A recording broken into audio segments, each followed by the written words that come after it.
Sportsnet 590 The Fan. The arms race in the Atlantic Division went to another level today. Nick Kypreos, Justin Bourne, Derek Brandeo, David Sisboom-Bah, and Sammy McKee.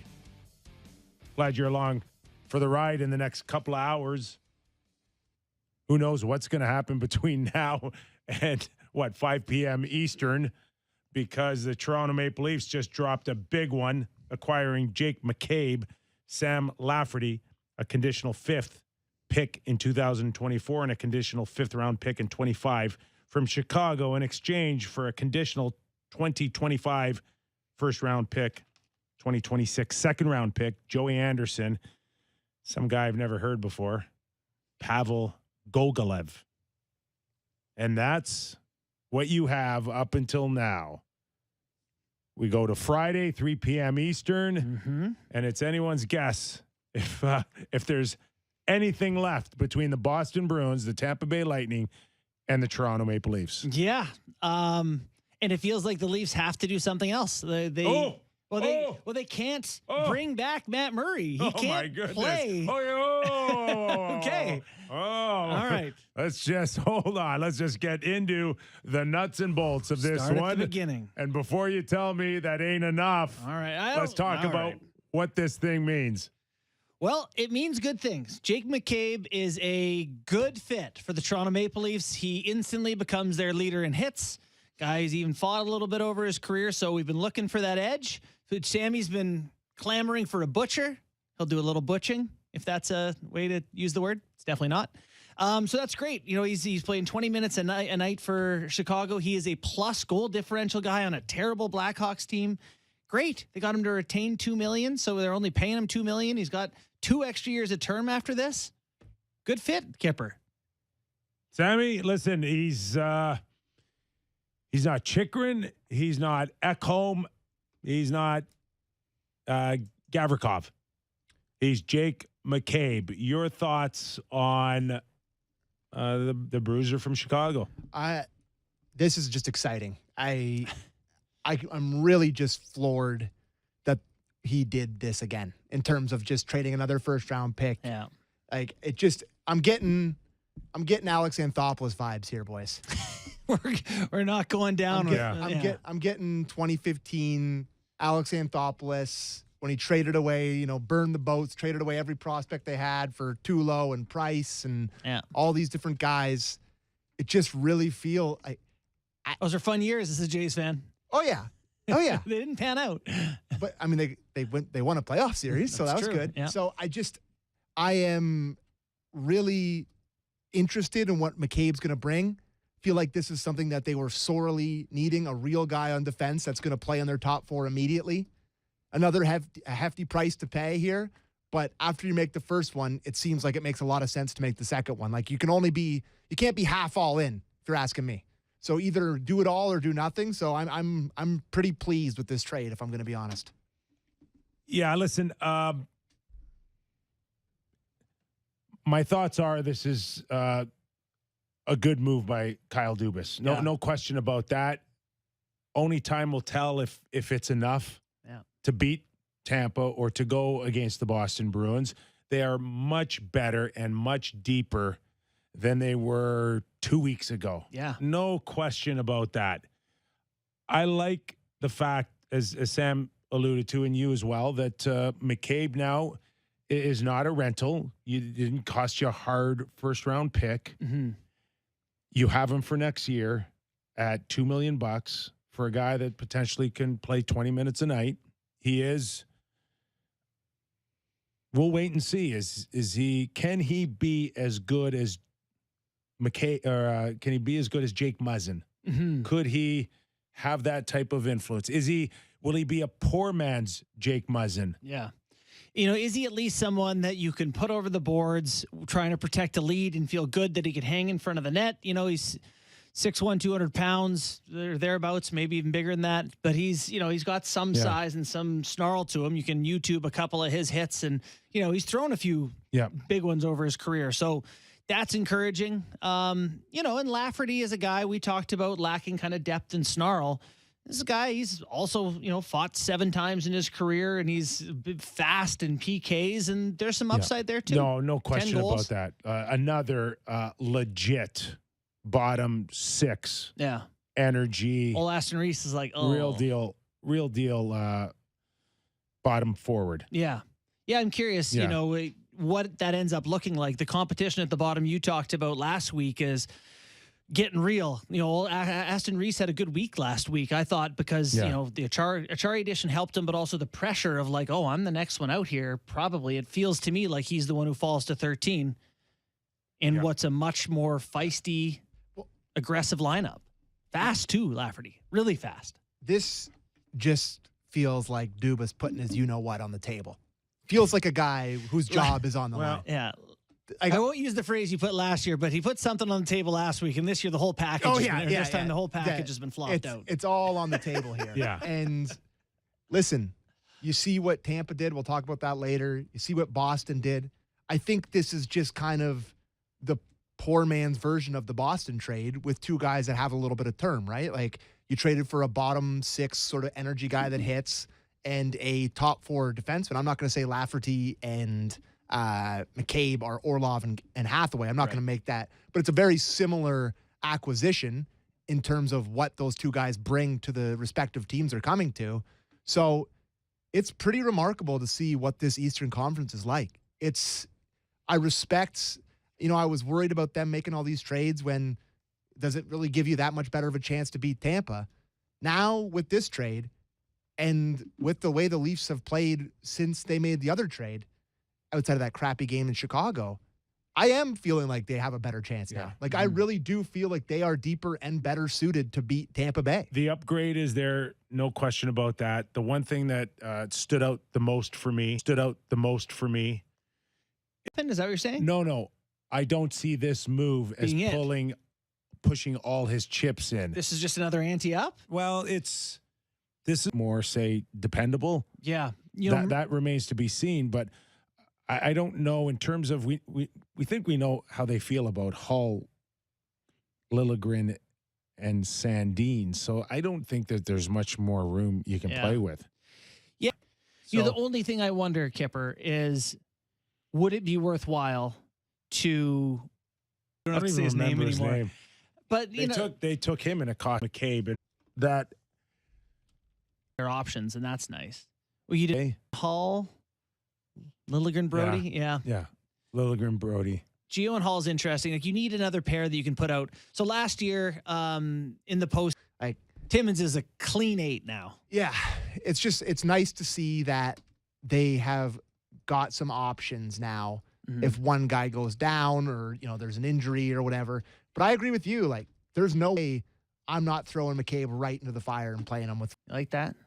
Last night on Twitter, and I'm going to say it here again, is that I'm not going to make fun of them for what they paid, because I just know that is an absolutely perfect Tampa Bay Lightning fit, and they're going to sign him for a long-term contract. It's probably a decent number, and he's going to be excellent in the playoffs against the Leafs. Just sad when I saw that deal. Besides, all right, let's welcome in Sport Feel of Hate. Oh yeah, and as much as we would think that the Tampa Bay Lightning blue line is amazing with one of the best in Hedman, I think they're vulnerable back there. Interesting. Vulnerable there. Yes. And I just don't know if I would have done Bogosian's on their top pair with Hedman. Leafs fans remember him. It's not like he's infallible. Hedman, Sergachev, and Chernak. And Chernak's got this ability. Yeah, sorry, he's not in there. Okay, yeah. You're right. And Chernak's got this ability to disappear every once in a while with an injury. I think he's suspended right now out of the lineup.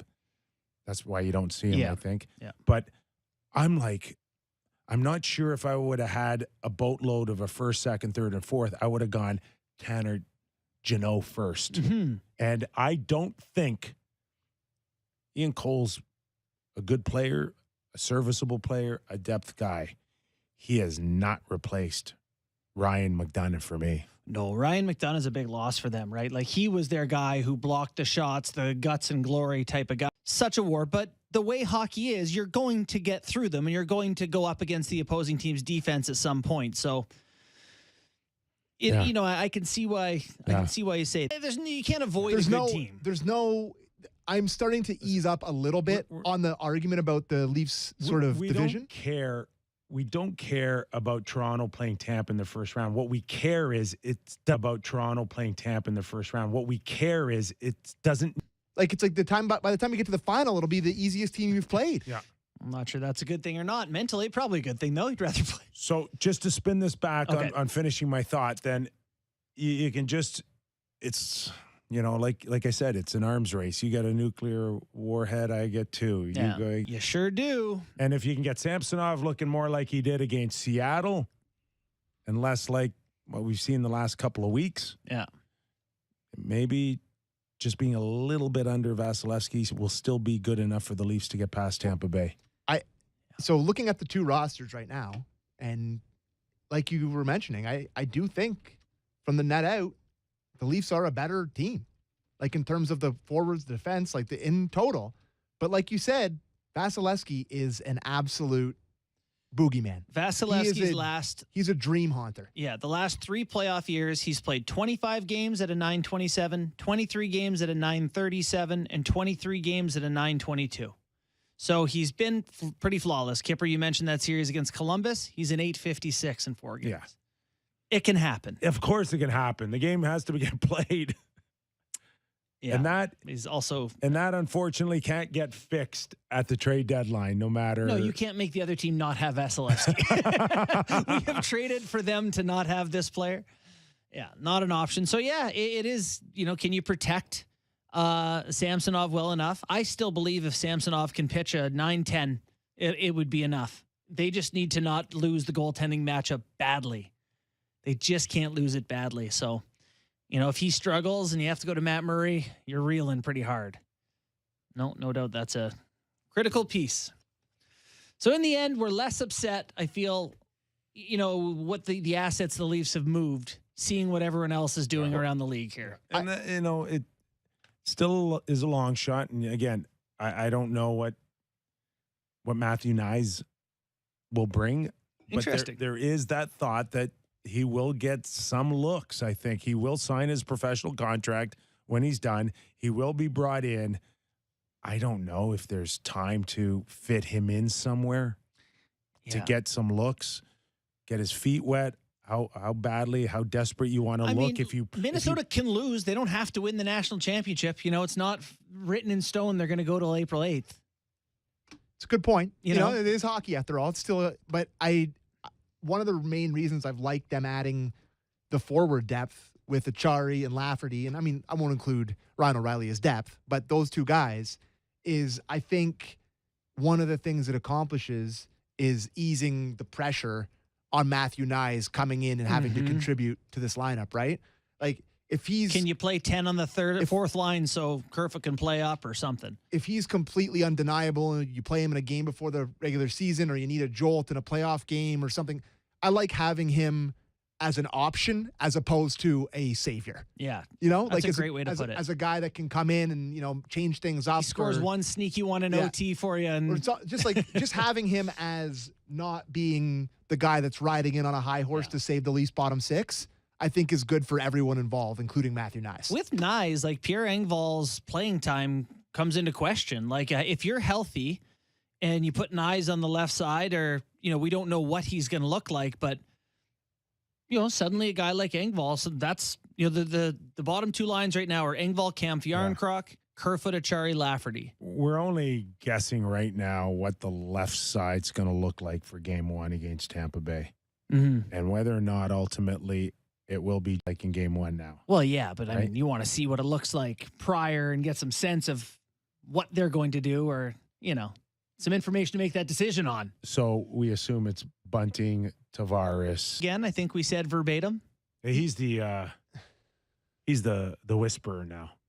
Yeah, you got a problem with your game? You fixer. call in the whisperer. That was Zach Hyman when he was here, and, you know, Mitchie's taken that over. He'll make you better. Like, it's unbelievable. Can I put a theory to you guys that got someone sent to me and I wanted to ask you about? The difference between Marner playing with Matthews and Matthews playing with Willie and Bunting is Marner does so much defensive heavy lifting as well. And Comes back. Willie doesn't come back. And that's not a knock against Willie.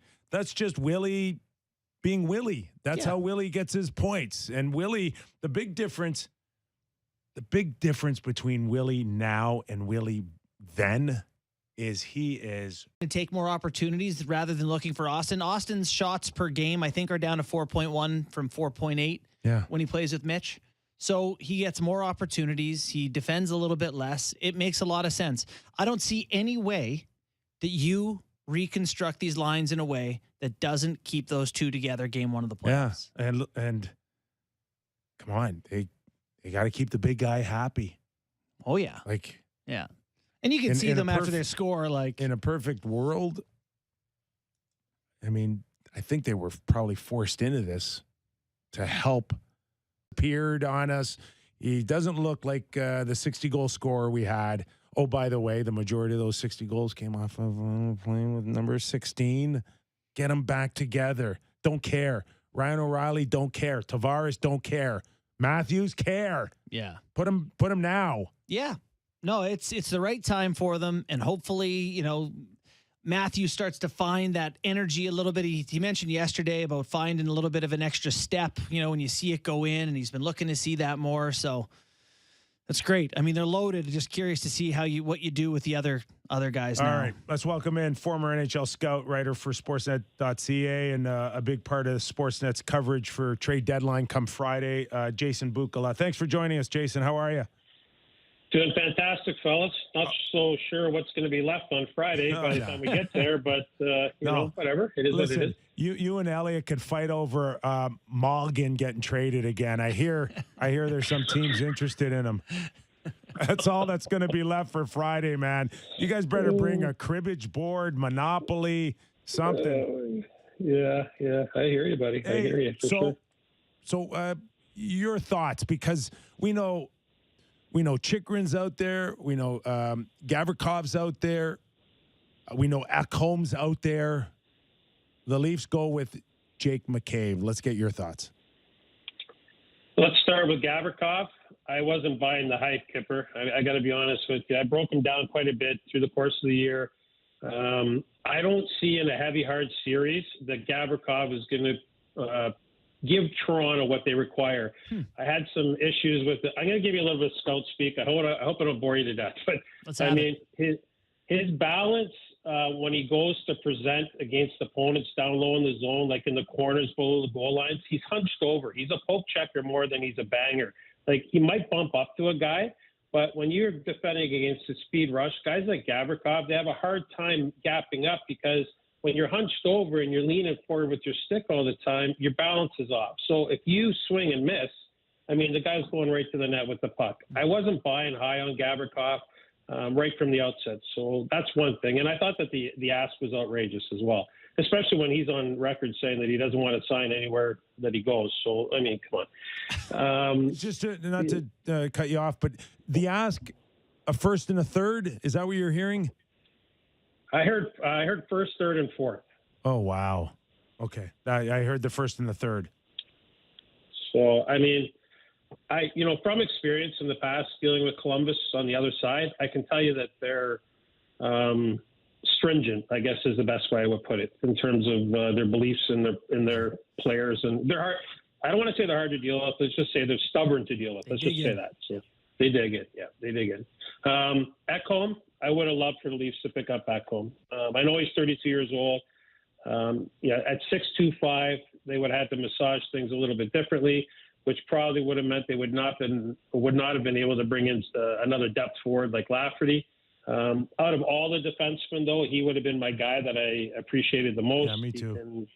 He can play in all situations. He's been to a Stanley Cup final. He's more trustworthy, I guess, guys, is what I can say in all facets of the game. You know what I mean? Like if you're late on the scene, he's one of those guys that can contain to the perimeter very well. He's smart. He's crafty. So that would have been the guy that I would have liked to have acquired the most out of all the defensemen. So having said like that, do we want to jump right into what happened here? Or? Yeah, you might as well. We've been talking and kicking it around for 38 minutes here. You might as well just take your crack at it there, Bukes. I have McCabe on my radar as a guy. I mean, listen, this isn't a perfect player, but and he's had some injury issues in the past. But if you take a look at what he's going to bring to the roster today, he can play both sides. He can kill penalties. He's mobile. Timing-wise, I'd like to see a little bit more efficiency, I guess, with your routes, taking guys to the proper areas off the rush and things like that. But I mean, at this time of year, are we going to throw rocks at glass houses? It's an upgrade for what they have. Like, that's the bottom line. He makes the defense, he makes their core, the group on the back end is better with Jake McCabe. That's the bottom line. +7 in Chicago. I mean, I haven't looked at the statistics of that team, but I got to believe they're got to be -80 or 90 probably overall in the season, maybe. So, not bad. He's got some bump to his game, which is a bonus. It's going to take a little bit of weight off some of the other guys. 122 hits, 115 block shots. This Leaf team, they don't block shots. And we all know that your goaltender can be overexposed at the hardest time of year when you don't get in the way once in a while. And so I think that anybody who wants to block more shots when he comes in to wear a Leaf uniform, that's a good thing. So all those things add up to positives for me. I really like the Lafferty ad. I have to be honest. I was thinking Lafferty, Bukestad, those types of players that can play wing or in the middle, have a little bit of bump to their game, a little bit of range. Lafferty's real good on the penalty kill. He's got 4 shorthanded goals, an assist. He can play a variety of positions. He can play the middle. He can play both sides. Wins like 54% of his face-offs. And again, he's got some bump to his game. So this is a positive. One thing that stands out for me, and as I'm foaming at the mouth here, but one thing that stands out for me, guys, is that bottom line now. So consider that Lafferty and Aston Reese played together a little bit in Pittsburgh, right? And now you got a Chari on the bottom. I looked at the roster and I broke it all down today. I'm going to throw some names at building it on the bottom the way it was before with the Kerfoots and the Holmbergs and whatever else. Like, come on. Let's Mulligans and, oh, my God. Like, should be a discount. They would have just got run right over, and we would have all been complaining. So these are great ads. The investment's steep. The draft grid doesn't look great, but you want to look at a bad draft grid, take a look at the Tampa Bay Lightning with 2 picks. And some of these guys, like, you don't want to have them. So for me, Kipper is the Lafferty ad. All things being equal, if I was looking at McCabe and Ekholm only, like straight up mano a mano, I would have tried to find a way for Ekholm's cap to fit. I would have done something else. The Lafferty edition, and when I start talking about it, look like that sometimes. Like they're just kind of, kitty by the door, taking their time, getting into the series. But it's all part of the way they play the game. They wear you down mentally, physically, and then, of course, the goaltending is great. So all of that is learned when you win Stanley Cups. Like, the progression. You don't have to play like your hair's on fire every step of the. How far would he be from being an out of the lineup guy for the Leafs? I don't really have a sense for his game. Like, we've got him on the 4th line as we talk about him here, but Aston Reese is a pretty nice player, and right now he seems like the guy bumped. Is he that much of a step up from Aston Reese? He's a step from Aston Reese. He is. He's a step from Aston Reese. More secondary scoring, more pace, more pressure up ice when they're short. Is he? Yeah, okay. I don't know his game all that well. Yeah, like Aston Reese, I think he has some trouble at times. For me, arriving, he sometimes arrives a half second later than other people, and this guy, he's the opposite. He's on the scene quicker. Let me ask you about the rest of the blue line in terms of teams still looking. LA, I'm hearing Ekholm, Edmonton. I don't know how close you think it is, but is that a guy that you are also hearing they are targeting? Well, I think that's exactly what Edmonton should be targeting. I'd be shocked if LA doesn't add like a Chychrun or an Ekholm here. It just seems like the thing with LA, they're in a pickle because really what they need is a goalie and a defenseman, but they just can't go there with the goaltending. Like, it's impossible. So they're kind of in a jam that way. And I guess the same could be said about Edmonton, really, because their goaltending is, it is what it is. But I'm hearing, like Edmonton would be wise to shop in the Ekholm waters. That's exactly what that team needs. Of course, Schen's name is still floating around out there. these are the kind of names that those types of teams, more Edmonton, those are the types of bodies. If they could add a Shen and an Ekholm, that would be a massive upgrade for the Oilers. Yeah, and considering the easier path they have through, I mean, that could make a huge difference in making them the favorites in the West. I'd love to see that. There's been big moves around the NHL, and while we have you, I just thought I'd have you weigh in. I know you wrote something on what the Devils get in Timo Meier and Tanner Jeannot. You just want to give us your quick thoughts on those two trades? Yeah, Meier, I mean, he was the biggest fish out there. I get it. Goal scorer. He's going to probably play with Heeshire, his countrymate there in New Jersey. It's time for New Jersey to take another step, and this is a good ad for them. But, from my perspective, when I'm breaking down players, don't be misled. Meier scores goals. He plays heavy hard from the red line going north, but his tracking back and his defensive detail is not great. And he's going to have to get broken down a little bit like that. They're going to have to do some work because you got to play at least average detail in playoffs to have team success. And then Jeannot, I don't even know where to start, guys. I was absolutely gobstopped. I've never seen anything like it. But who are we to say when Tampa Bay's clearly got a model that works and they're all in a certain way? So good for them if they think it works. Listen, he's big, strong, mean. I don't care if the guy scores 10 points from now to the end of the season, as long as him and the Nick Pauls and the other guys they have in their lineup are running over opponents in playoffs. It just reeks of a reaction to what Boston did a little bit. That's I feel like all this is a little bit of a trickle-down effect from what the Bruins added as well. I just look at Tampa Bay's blue line, and I just saw Tanner's overkill for them. I would have put those draft picks in something on the blue line. I would have spread it around. Absolutely. I think they could have spent that type of capital and brought in, and there's teams out there that are eating money, right? So you could have easily parked some of the money with a later round pick somewhere else. Call it Chicago, Arizona, Anaheim. There would have been a lot of different ways to skin that cat. It makes me feel like there must have been some sort of a bidding war behind the scenes that we're not all privy to, but it might come out in short order. Jason, really appreciate the time, man. All the best this week. Have fun on Friday. We'll be watching. All right. Yeah, hopefully I'm on and not just out back eating donuts and muffins with Elliot, like you said. Yeah. Don't expect fresh ones either. Thanks, guys. I'll talk to you later. Thanks, buddy. Talk soon. Jason Bukala from Sportsnet.ca.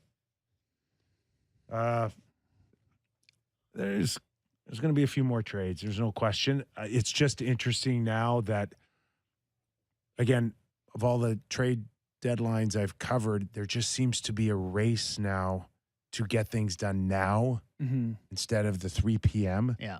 And that is because you don't know what's going to be left by 3 p.m. You can't wait. I think that's, again, Kyle did this deal.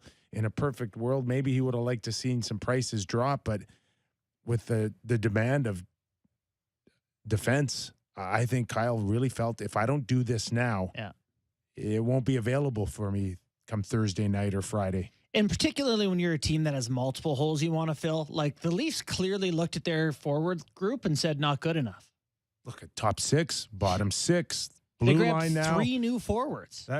They've really changed the face of their team. Yeah, and that's tough to do between 2 and 3 p.m. in the same day. All the communication that would have to take place and the negotiations. I think there's a sense of, if you need one player, maybe you can wait and see what's available, the blue light special. But, for the Leafs who felt, going up against Tampa and Boston, it's going to be a war. We need to go big. I understand why you start building the home a little bit sooner. Go ahead, Sammy. No, I'm just more of a general, thought that I am excited.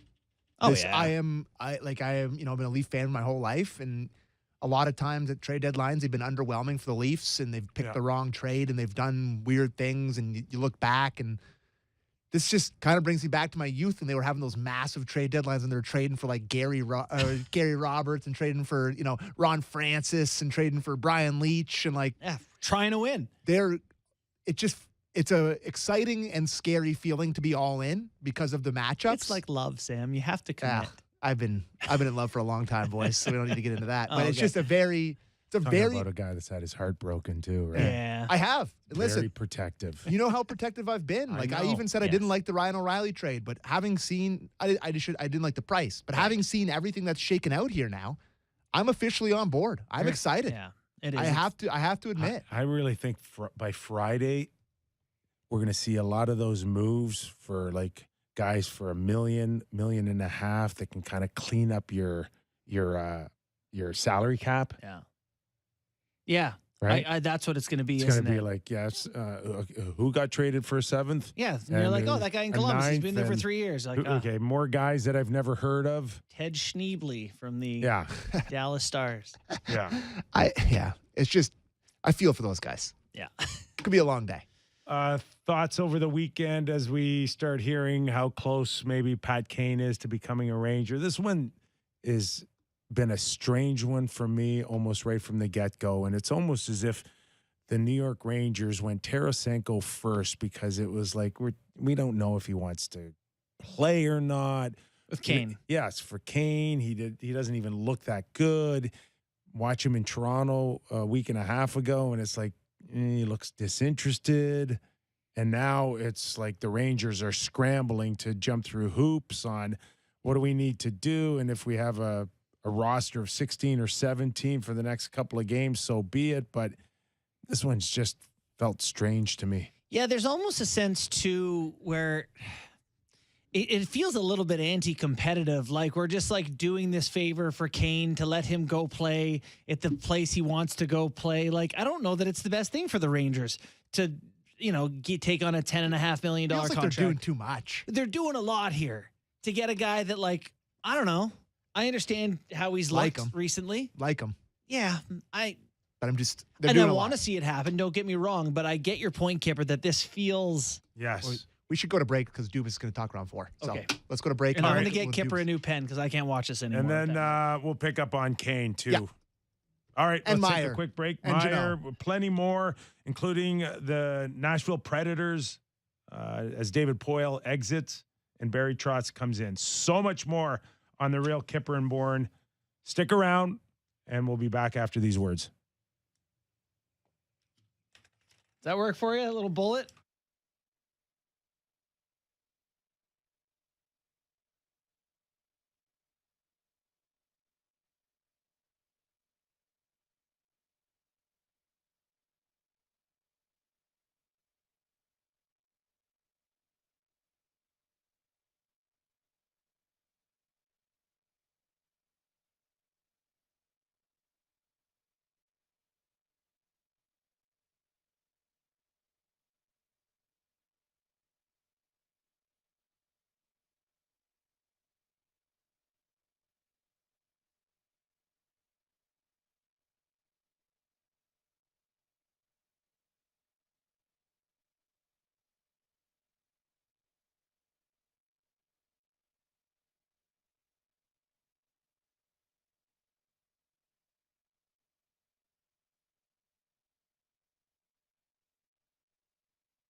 All right, as promised, Kyle Dubas on his big trade. We're going to need to give our group the best chance as we get set here. For one, clinching our spot in the playoffs, continuing to chip away and get ready for it, and then get ready for the battle that's to come. We can continue to push our way and get there. So that's where we're at, and I'll turn it over for questions. Whoever wants to fire away. What do you like about McCabe, Kyle? I think the thing we like about Jake, we obviously played against him a lot when he was in Buffalo. Spoke to them in the summer. It was 21 now, going back to it, when he was a free agent, coming off of an ACL injury. I've just always liked how physical he is, competitive he is in neutral zone, and combined with how he can defend and move the puck, seems to relish that role. And when we're going through different guys, obviously it's with Jake Muzzin out that creates the hole there that we've talked about in previous availabilities, and feel like he fits that. And then once we kind of got through the salary part with Chicago, it just kind of fits in and makes sense. And I also like the fact that he's got this year and 2 more to follow. And he's just 29 years old here now and just turned 29. So versus the others on the market, still one of the younger of the group. So we're excited to have him come in and look forward to working with him. Obviously, he's played very well, and he's mostly been with Seth Jones there in Chicago and done a very good job for them. So it's gave us a good chance to see how he would play against top competition each night, and we'll leave it to Sheldon and Dean to sort out how they want to go through that. But we're really excited to have him. How about Lafferty? Lafferty is someone that we played him more when he was in Pittsburgh, but last year once he went there, seemed to come alive more with Chicago. Was good in Pittsburgh as well, and then a little bit more opportunity in Chicago. For me, the speed is the number one thing that he brings, but also the versatility, able to play center, able to play wing, and then the forecheck competitiveness, tenacity on the forecheck, and able to create turnovers up the ice, be physical, be really competitive. And this year it's gone in for him more this year, but because he puts himself in those opportunities with his forechecking ability to get in behind the D. But we're getting him for his ability to defend, forecheck, be competitive, and bring great speed to our team, and another layer of competitiveness as with O'Reilly and Achari up front. Do you think all these moves kind of change the identity of the mix a little bit for the playoffs? Well, that's what we've tried to do, Jonas. I mean, there's no reason for us to really beat around it. We've wanted to become more competitive. Sam makes us faster as well up front, while maintaining the group that we have, and we didn't want to deplete from our actual prospects that are already in the system. But that's been the goal here, something we feel like in those big moments that we've needed and maybe we've lacked a little bit of, is to just kind of push us over the top. The thing about all 3 of the forwards that it requires that they've also have proven, Sam more so this year alone than in previous, but with Noel and obviously with Ryan, that they can score, and they can score in tight of the net, where we're going to have to find a way, and where we haven't found a way in key moments in the past. So that was sort of the goal. So like playoff style goals? Yeah, I hate to get into the whole playoff style goals, playoff style anything. It's just trying to find guys that can go to those areas that are harder of the rink and score that way as well. We know we have guys that can score from anywhere at the top of the lineup. It's finding guys that can chip in more from the bottom, and we think Noel and Sam can do that. And then we hope we've continued to have our own guys in development. McMahon's done that since he's gone back to the Marley. Steve's had a lot of chances when he was here, and Holmberg as well. So it's trying to find more people like that can help put us over the top. How much does what other teams do, or like especially in your division, factor in maybe the speed of the top team? Tampa makes that big trade. Boston makes it earlier in the week. Yeah, neither of those for us, it was neither of those really affected. We were doing this talk with Chicago, had been going on even before the Boston deal. So, and it was, nearly at the finish line, or essentially over the finish line last night when the Tampa Bay Nashville deal came down. So we have to focus on ourselves and worry about ourselves, and know it's going to be really tough. Like, we've been through it before. We know that these are elite competitors, and at this moment, it's on both sides of this format in the East. You're going to have 2 teams that are in the top 6 if it finishes this way, playing in the first round, which is great for the fans. but it's really tough when you're competing, but I think we relish it, and I think we need it. Actually, I don't think we should be of all teams should be embracing it and being ready to go for it. There is a context to this, right? Like, and you're sending a lot of future, more than you've probably sent at previous deadlines for right now. Like, what makes this team and this moment and this conference kind of worth that? I think there's probably two different ways to answer, Bruce. This trade, more so than the previous one, I see as like McCabe has this year plus 2 more. Lafferty has this year plus 2 more. So you're going to get a lot of utility from them just over the course of the term. With regards to giving our team the best chance, I think every year we're in it with where we're at right now, we have to give the team the best chance to win. And you go through the year because the format is how it is. You know who you're going to be up against if you finish in the top 3 of your division, unless you can get to the very top. And then, but even still, like the wild card, like that's a battle on the East right now too. It's great for the fans and it's great for the game, I think. But for us, it's okay. How do we situate ourselves to best compete? Because just being a fun matchup and being fun to watch isn't good enough for us. It's trying to win. So it's looking to what things do we need to help our lineup, help our coaches, help the others, and can we get them? And then with regards to the futures, sure, we don't want to deplete ourselves too much down the road, but if we can add guys with term, and which we did here, we can find ways to replace that as we move along, and we have a lot of confidence in our prospects that are already in, as I've said. So, of course, it is a concern. You never want, if you could have a clean sheet going ahead where you had every pick, that'd be great, but I think we owe it to our group to try to give them the best chance. Do you anticipate Matt Murray coming off LTI this week? We are tracking towards that. It seems like it. So that's the hope, and he's continuing to skate and participate more and more, and it looks good on that front. So we sure hope so. Do you have to make another move though? Yeah, I mean, we went through this last year too, where we thought we were going to have to make another move, and then Rasmus Sandin got hurt in Nashville and missed the remainder of the year. So an old friend of mine always used to say, when time is on your side, use it. So we'll do that here, but we kind of know where everything is at. We'll see what happens in the subsequent couple games here in Edmonton and Calgary, and then be able to adapt from there. Do you feel like you're done, or do you anticipate being busy between now and I think we'll still be busy and active and try to find if there's any way that we can continue to improve. It's at the balance now where you kind of get between, are you changing the group too much, or but the guys have received the Noel and Ryan so well. I think being on the road has helped. We got them. We were at home, and then we were in Chicago and Buffalo, one home game, and then on the road trip. So they have to be together all the time. And unlike in the COVID year where you were just in the hotel, they can actually go out and do things together and kind of build that camaraderie. So you've seen that a little bit here in the week, and those guys have integrated about as seamlessly as I've hoped. And I think they're planning on going to the Springsteen concert tonight. So, which I think would be great. Well, I personally would think that's outstanding, but for a number of reasons. But it'll be good for those guys to come together as well. Do you expect the new guys to play Wednesday? I'll leave that to Sheldon, but they're on their way here now, and they'll be here this evening, and so they'll practice tomorrow. And it's a back-to-back, so it might be some lineup stuff in and out, but I'll leave that to Sheldon and the coaching staff. I understand you saw guys in person pretty recently. Just what's your thoughts and perspective on his development this year? Well, I think the University of Minnesota and Bob Motzko and his staff have done a great job with him, and Michael Kester, our other prospect. He had 4 points on the first night against Ohio State.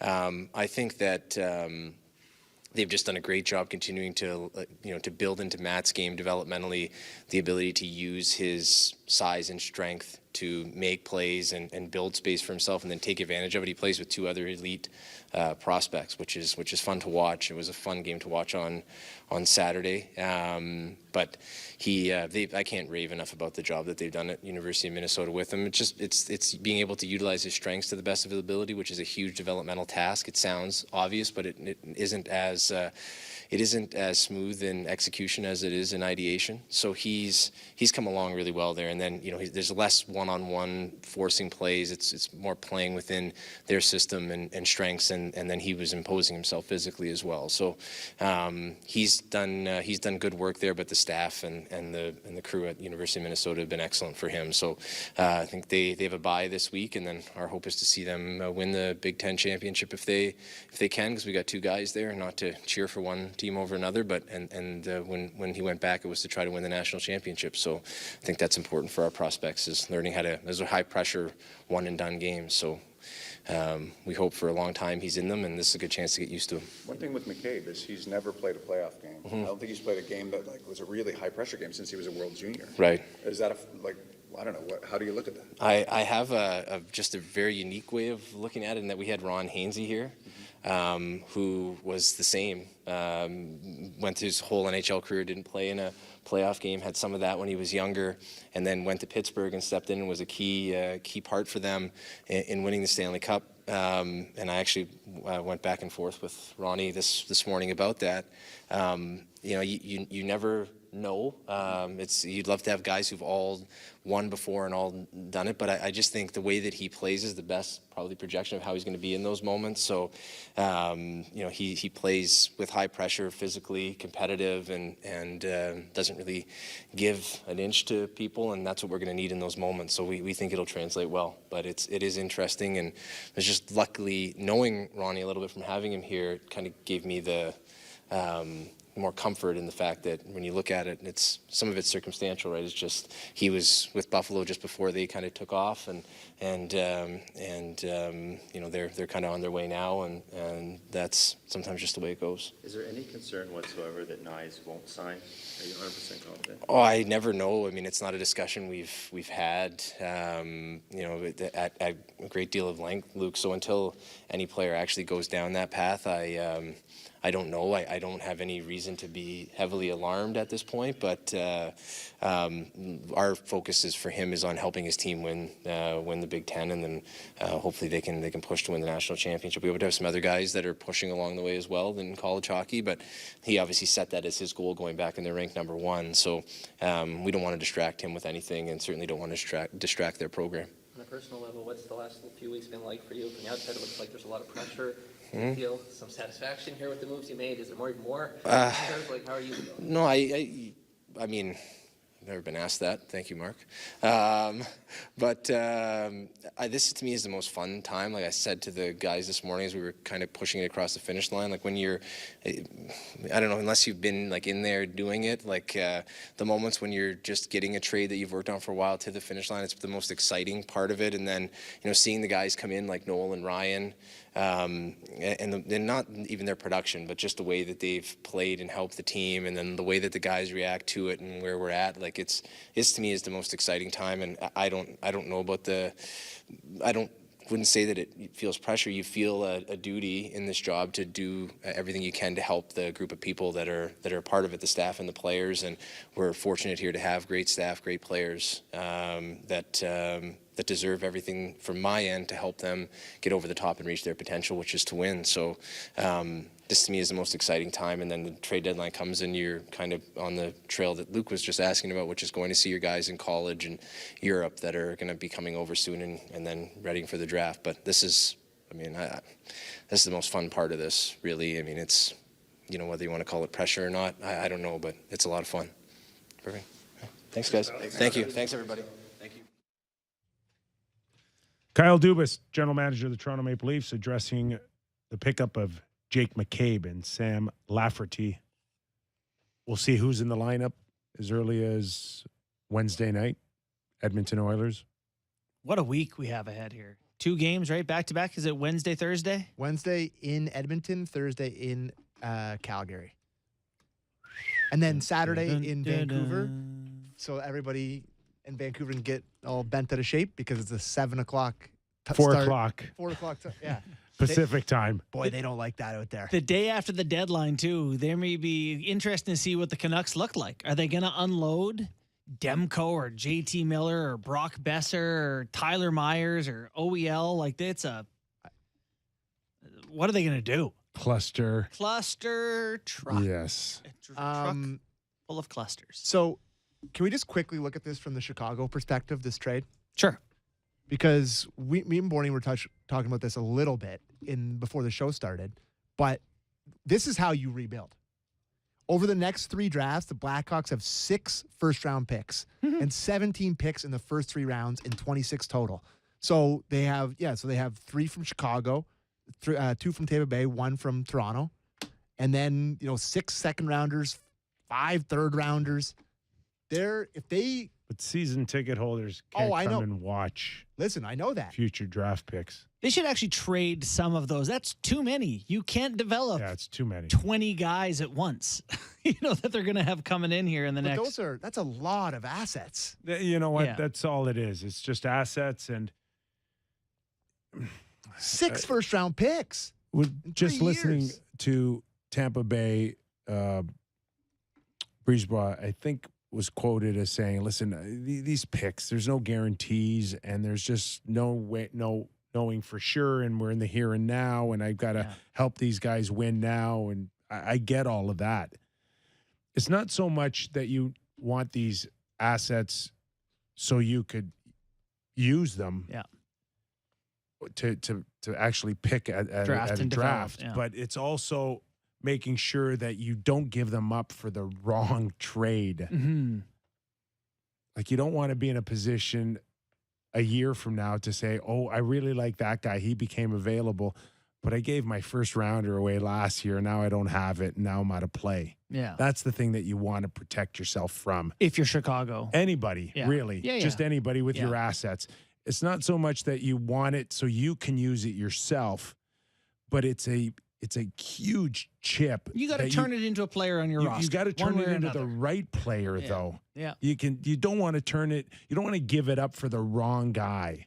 That's all. Like Tampa potentially did for Tanner Jeannot. Which Tanner Jeannot is Tanner Jeannot? Is he a 25 goal scorer or is he a 5 goal scorer? I just love how terrified everyone is of saying it was an egregious overpay by Tampa. Like, because Bukala, they've been right so often, they've earned that. Bukala was like, I was flat, whatever he said.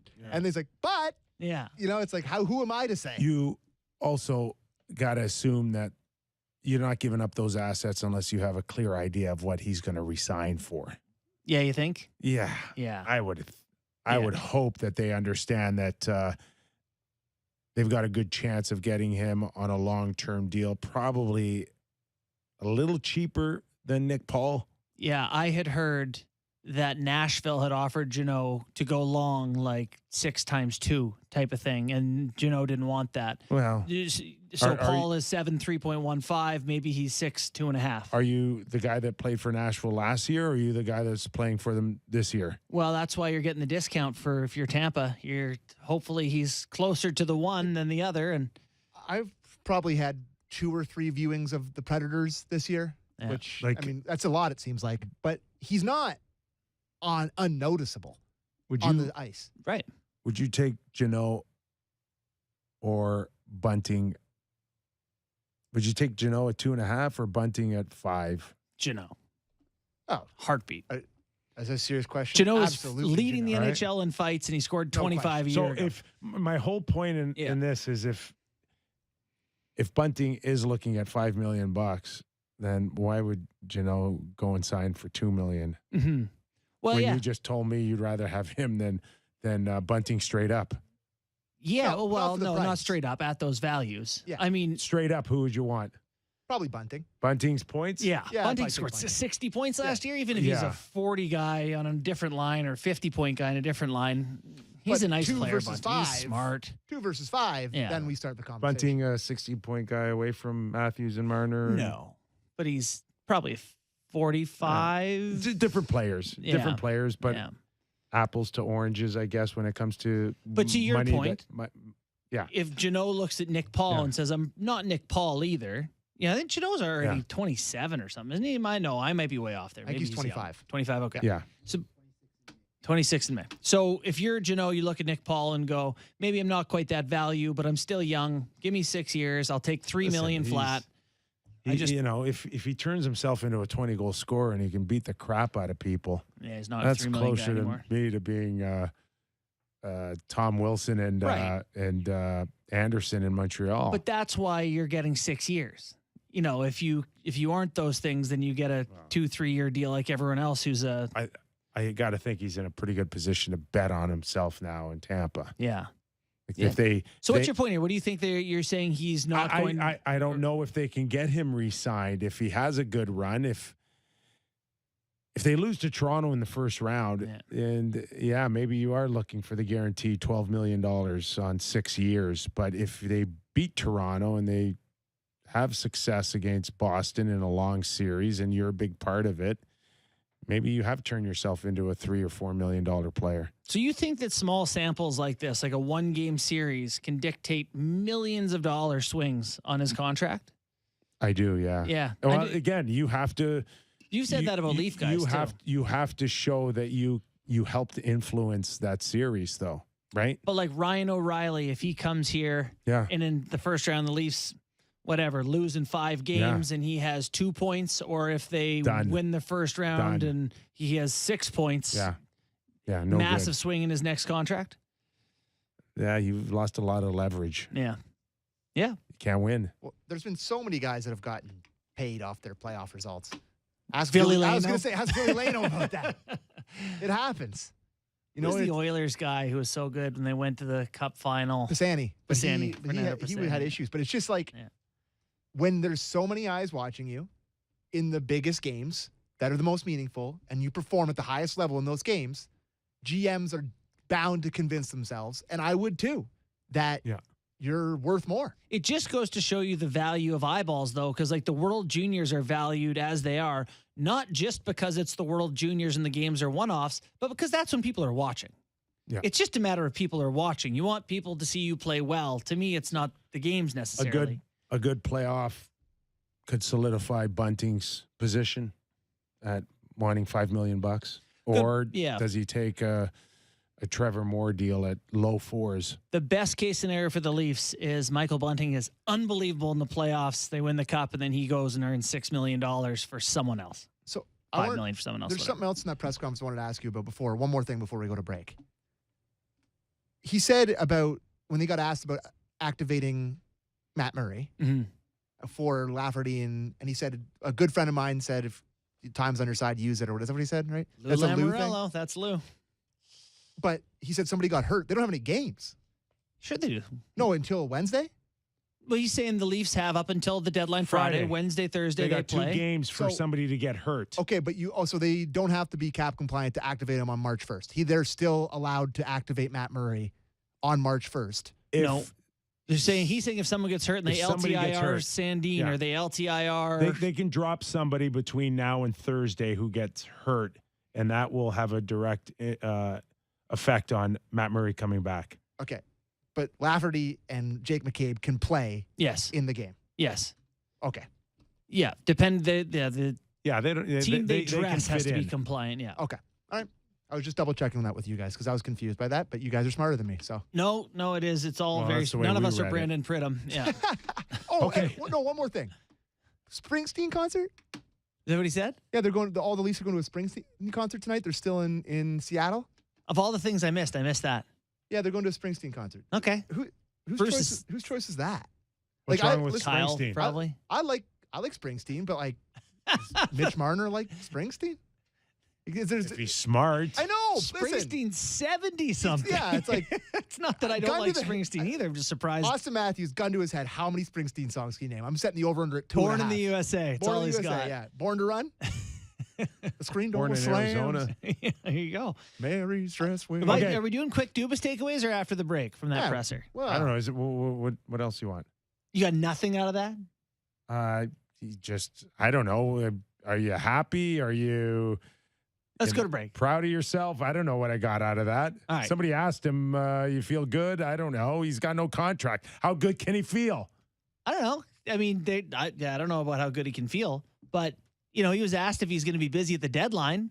He all but said yes. That seems relevant. He said, when they're trading guys for a 7th they don't want to change their team too much, though. He did say, but didn't sound to me like he's just going to take his ball and go home. So he's got 4 significant faces in his lineup, right? McCabe, Achari, Ryan O'Reilly, Lafferty. Yeah. Year we won the cup, I think we had 6 or 7, and we were in first place. So you wouldn't worry about it's always a gamble. The chemistry thing is always a gamble. Yeah. But I think I think the character that they brought in can only lift the others up. And maybe we've seen that a little bit with Aston Reese and Achari. Yeah. Watch Schlafferty go to work and pull and drag more people into the fight. He said competitiveness like 11 times when he talked about Lafferty and what they were trying to do. Yeah. He also, did you see him bristle at the phrase playoff hockey? He didn't like the idea that you would build a different team for playoffs. He's built a different team. Yeah. And listen, I don't know whether he'd admit it or not, or he doesn't like that, but he's swinging to the other side here. I know. Right? Yeah. He wanted a skill. Yeah. No, you need grit, skill. And if he were here, he'd say, I want those things, but with the skill. And it's like, you've changed. You've changed. Good. And he bristles at playoff hockey because the first round last year was called tighter than a preseason game. So, Right. That could be it too. Yeah. Yeah. Like they are a much better team. No doubt. Much better team. One of the things you're not allowed to say around him is the phrase big boy hockey. He hates it. He hates the idea of like, that there's a different type of hockey or a different, like good hockey players play well in hockey games is his thinking. And big guys who play well are even better. Play that big boy hockey. Okay, we're going to take a quick break. We'll talk more Toronto Maple Leafs, including David Poile out in Nashville. We'll tell you everything you need to know about that move and where it's heading for Nashville. Timo Meier, Keandra Miller has a hearing tomorrow. Plenty more to get into on Real Kyper and Bourne. We're glad you're along for the ride. Give us a rating and review if you get a chance. Always great to hear from you. Back after these words.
Wheel, Kyper and Bourne on Sportsnet 590 The Fan.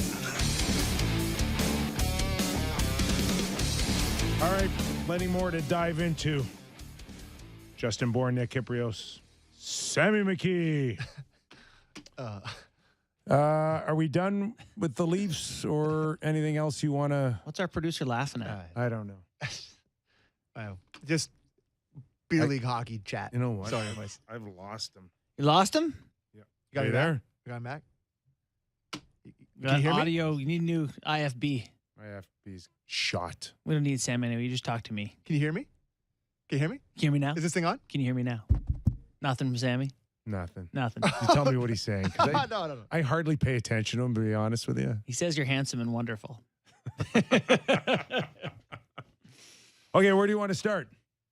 Well, should we Are go you around the league okay? with some of the deals? Are you okay? Like, we know that we should see Jake McCabe and Lafferty in the lineup Wednesday night. Yeah, it sounds like they're going to join the Leafs in Seattle today, and then they're going to travel with the team to Edmonton. So maybe they'll get to go to Springsteen as their first Leafs event, which is very possible. Sammy, Very you're exciting. questioning Bruce Springsteen, the boss. I'm not questioning. I personally love the Boss. I own multiple Boss albums on vinyl. In fact, I like Is the that Boss. right? I Yeah. do. Yeah, I'm a fan of the Boss.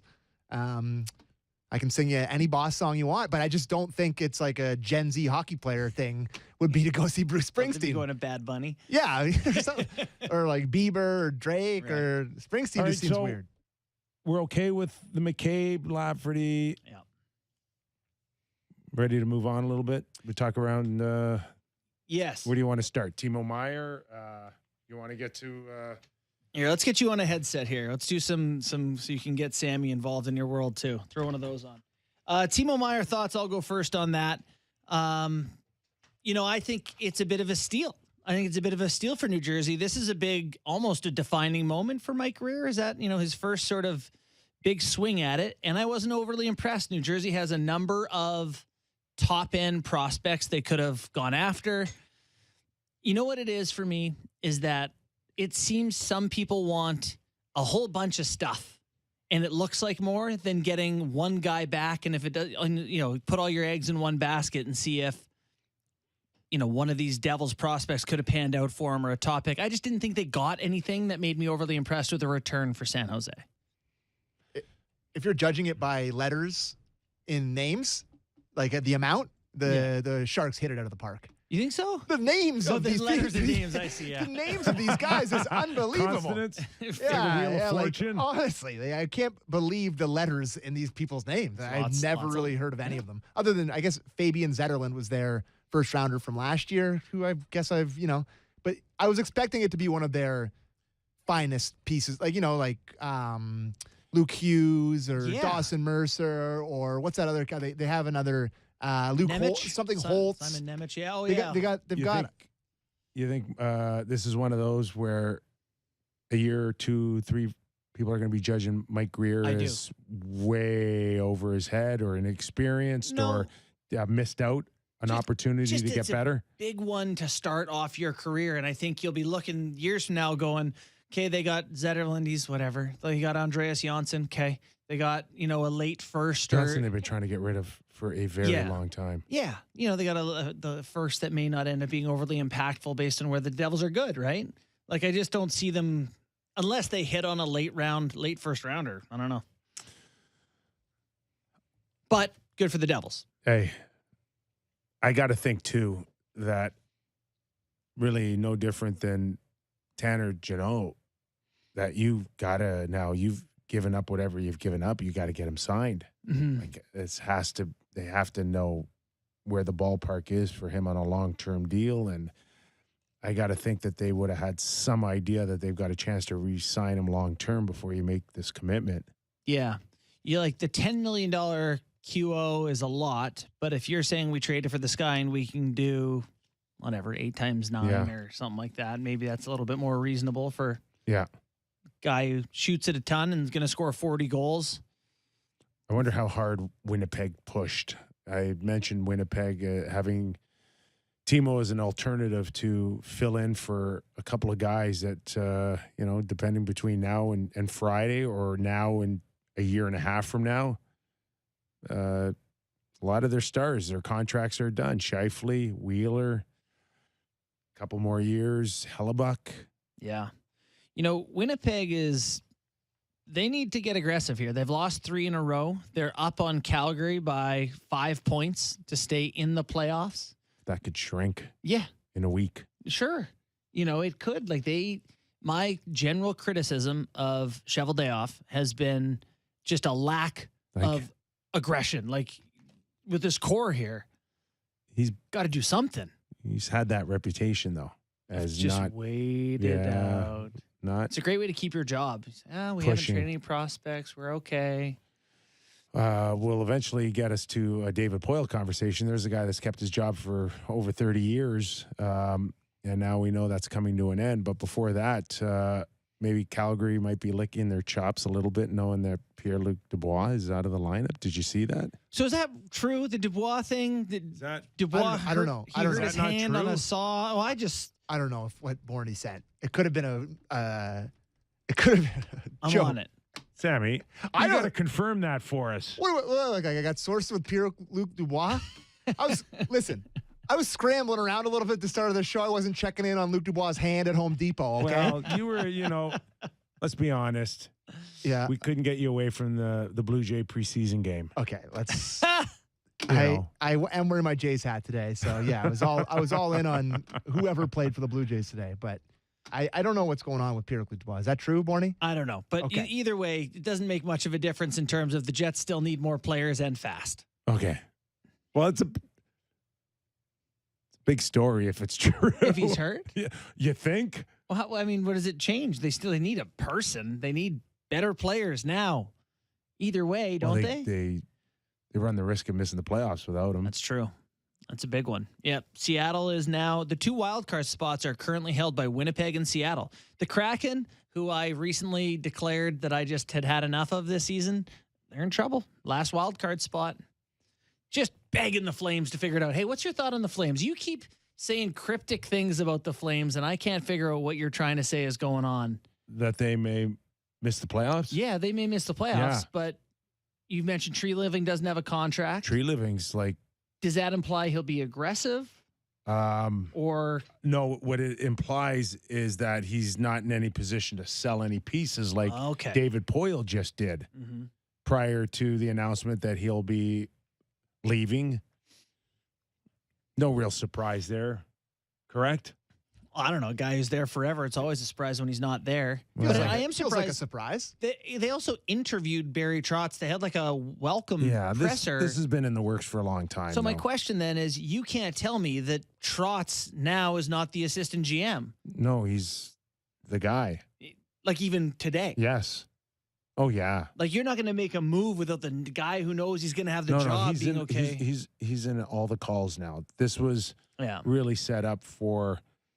Now, Barry Trotz getting his feet wet as a general manager right up until Friday. Boy, you can get pretty wet feet by trading Ekholm and God knows who else you want to trade there out of Nashville. They're full sellers now. Yeah. And they've won 3 in a row, Listen, mind you. But the ownership group in Nashville went to David Poile a while ago and said, listen, you got to give us a contingency plan on your way out here. You got to tell us how we're gonna break this thing off. Mm-hmm. And I think for the most part, the sense was around the hockey world was David Poile wanted his son to take over, but he's not ready.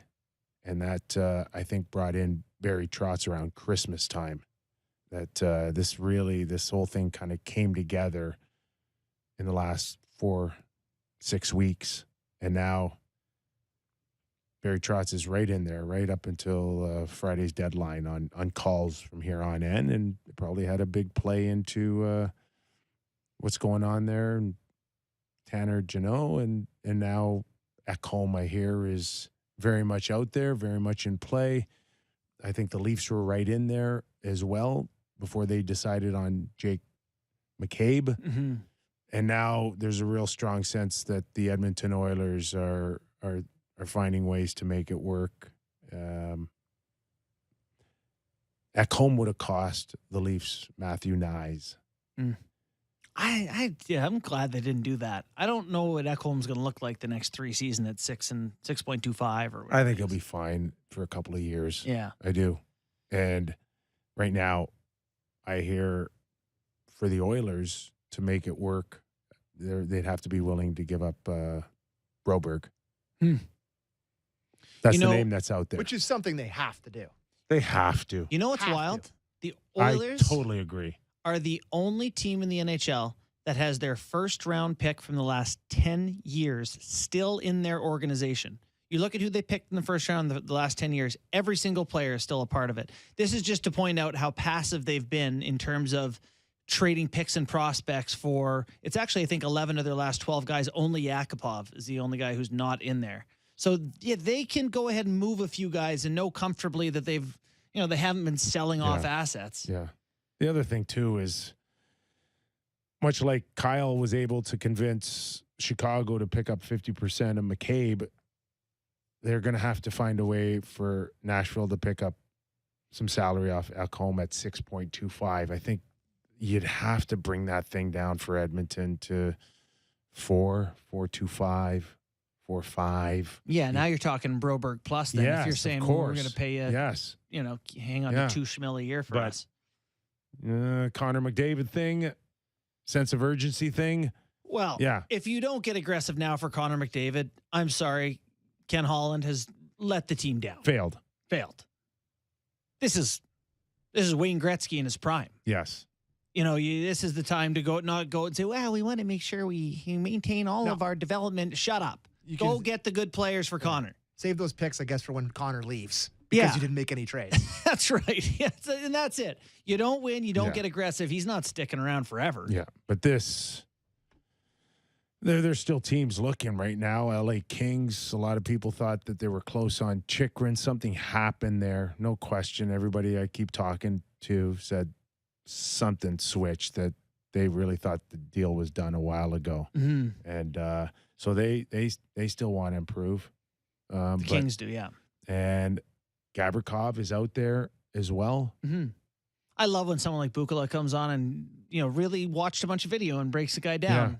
Gives you a different perspective about the way a guy plays and what he could do for a team. Yes. He'll help your team for a depth D for sure, but he's not going to change your top pair or anything. I think first, third, and a fourth for that, eh? That would be But that's got to be like a list price when you expect to get a first and a third or something. A lot of people talking today that Yarmo and Columbus got caught. Oh, yeah? Yeah. They had some offers Boston early thing, on. With the Boston thing, and Boston waited it out. And then at the last second, Washington, off the loss of Detroit last week, became sellers. Right. So all of a sudden they turned down other offers that might have been better, and now it's... Yeah, and listen, there's still teams out there that, I don't know, 50-50, Detroit. Like a couple days ago, they're right in the mix. Check Detroit's schedule. I think they got Ottawa twice. coming up. They do. They play back-to-back nights. All right. I mean, a couple of losses there. And now everybody said Bertuzzi's off limits. Well, I don't believe that to be true if they lose back-to-back against Ottawa. By the way, sneaky huge swing game in the Eastern Conference. Like Ottawa has, games played on everyone. They beat Detroit twice in a row here. They're in the mix. Right? Yeah. So for Detroit, that would be obviously a big swing. So there are teams that still are a little undecided on maybe a few pieces. I wonder if Florida could lose a couple if they wouldn't. No, they wouldn't give up after winning the President's Trophy last year. There's just nowhere to go for Florida. In terms of getting better? Well, just in terms of getting better. They have no assets. You don't want to trade picks. You don't want to be trade good players to get worse because you don't have your first round pick. Yeah. And you don't want to get into that lottery area, which they're too good to now, but like you want to be going north, not south if you're them. You have no pick to get better. So yeah. What about the Squids? They looked bad last night, and they're kind of fading quickly here, cracking. Yeah. Well, come on. Would they consider it? Listen, they're in a wild. They got off to a good start against the Leafs. They get their first goal, and I can watch Giordano's goal 1,000 times, and I still will not be able to figure out how Grubauer let that in. It went through his pad. It was such a bad goal. like an awful goal. Yeah.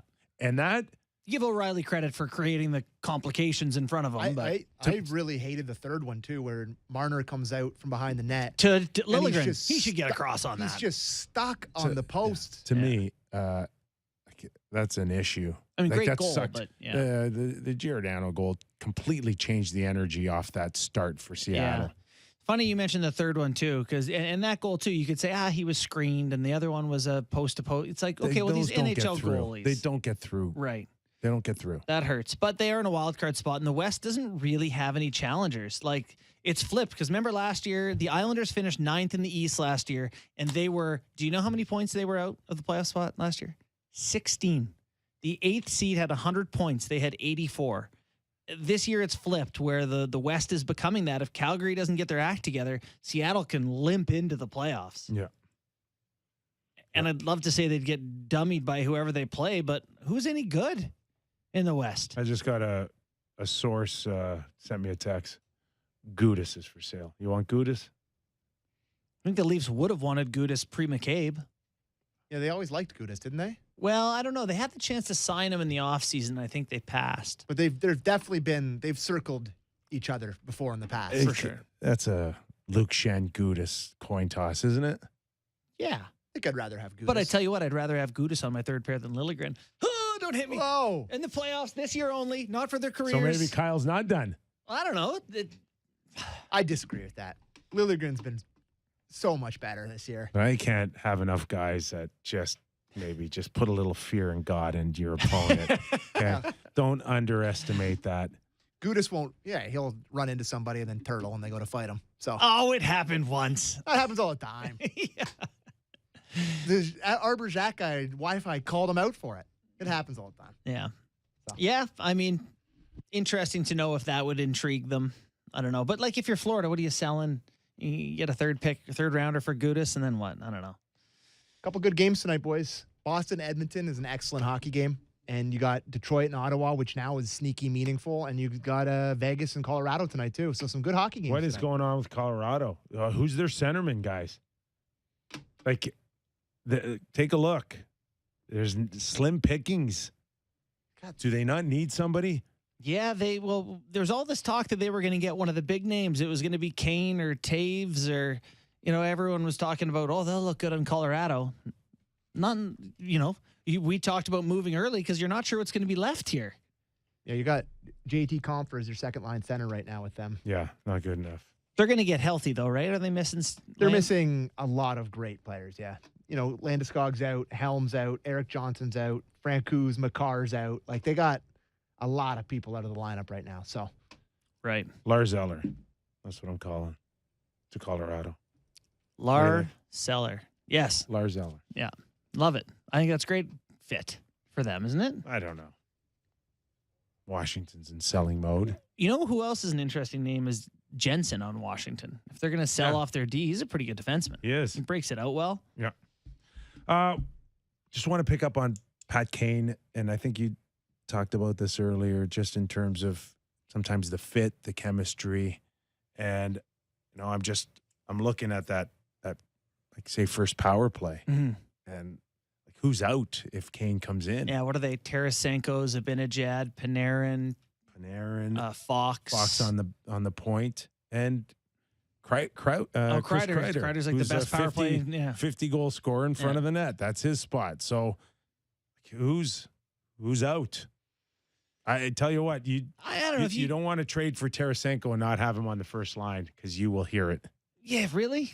See, I don't understand some of this vanity stuff. Like, you want to go chase a cup and go pick your team and go play for them. Like, you're also asking to bump guys off positions, and I don't think that's reasonable. I think it's fair to say I want to play there and play the second line and take what you can get and be a part of it. But see, the other thing I look at with the Rangers, and like, skill out of the yin yang. We know that with Zibanejad and Kreider and Panarin and Kane. But who's Mitch Marner back checking out of your stars on that. Oh yeah, no, that's a real thing with that who's group. coming back to help out here? Yeah, it's not like Panarin or Tarasenko or two-way forces or no. Yeah, it's a good point. Like that to me is the one thing that kind of stands out is that, I mean, their stars don't have. Not one of them has this kind of like pedigree of being a 200-foot guy. Yeah, Devils Rangers first round might be a great series to bet overs in, even though the goaltending is good in New York. Yeah. My source also says on Gudas, problem is with Gudas, he puts the fear of God in also his own team. Put the fear of God into you and his teammates. All right, I take back what I said about Liljegren. Give me Liljegren. Take it back. Oh my God, look at the weather out there. What is happening? Oh, it's coming. Oh my God. Only Not Toronto. tea-time weather. Our thanks to Oh, Jason no. Bukala, who will be on your sets all day Friday for Sportsnet's trade deadline show. Find out where Mulligan's going again. That's the latest right now. That's all that'll be left. All right, boys. Have a great night, and we're back tomorrow. Real Kyper and Bourne.